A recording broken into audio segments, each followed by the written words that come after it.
interesting with many people who speak out in defence of the former royals known as Harry and Meghan. But as ever, this particular person could find this something of a kickback.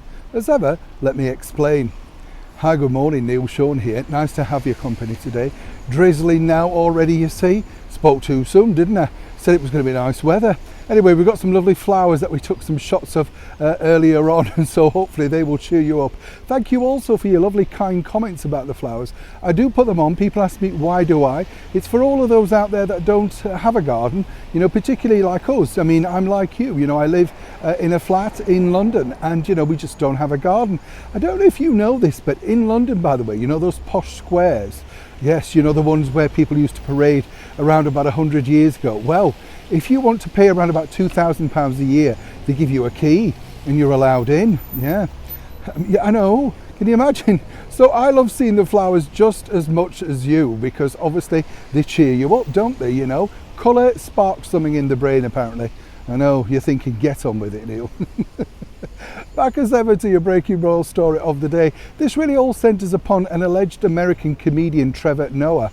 I'd never heard of him either, in fact, but it's really kicked off, and as ever there's a connection that's not particularly bright for Mr. Noah, simply because he claimed that, and as ever we have to say allegedly, Great Britain, our wonderful country here, England, Ireland, Scotland, Wales, Northern Ireland, everywhere you go, it's a wonderful place, you know. Now the bottom line is that apparently we're a racist country. That's right. Even though we've just welcomed in our very first British Indian Prime Minister in the form of Rishi Sunak. And this really all centred upon the part of the fact that he was making a joke about it, you know. But apparently it really escalated, because even the highest level of government over here, including the Prime Minister and the former Chancellor himself, have all hit out these ill-advised remarks. When you dig a little bit deeper though with Mr. Noah, you can see a couple of years back at the Grammy Awards he also made digs about the British monarchy and of course the Harry and Meghan Oprah Winfrey interview, clearly spelling out which side he's on. It's not doing his career much good. Apparently he has a show on Comedy Central, never heard of it truly. But then if you look even further back, you can see that he clearly does not like Great Britain, because he was referring to the former One Direction pop star Harry Styles, right? And basically Harry was on a show that he was appearing on, and he said, it's baffling, isn't it?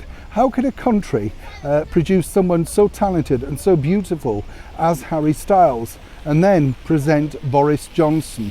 That is, of course, the former Right Honourable Boris Johnson and, of course, our former British Prime Minister. This all really escalates into the story and the narrative of a lot of those Sussex Squad people that they like to call themselves, all claiming that, in fact, Meghan received such terrible press and such a terrible time over here while part of a nanosecond of the British monarchy and all those racist connotations. It does us and of course the rest of the world no good, but seemingly Mr. Trevor Noah wants his 5 minutes of fame. He's got it, but as ever with all of these relatable connotations for all the wrong reasons. As ever, I'd love to know what you think to this particular story in the comments below. Neil Sean in the heart of London.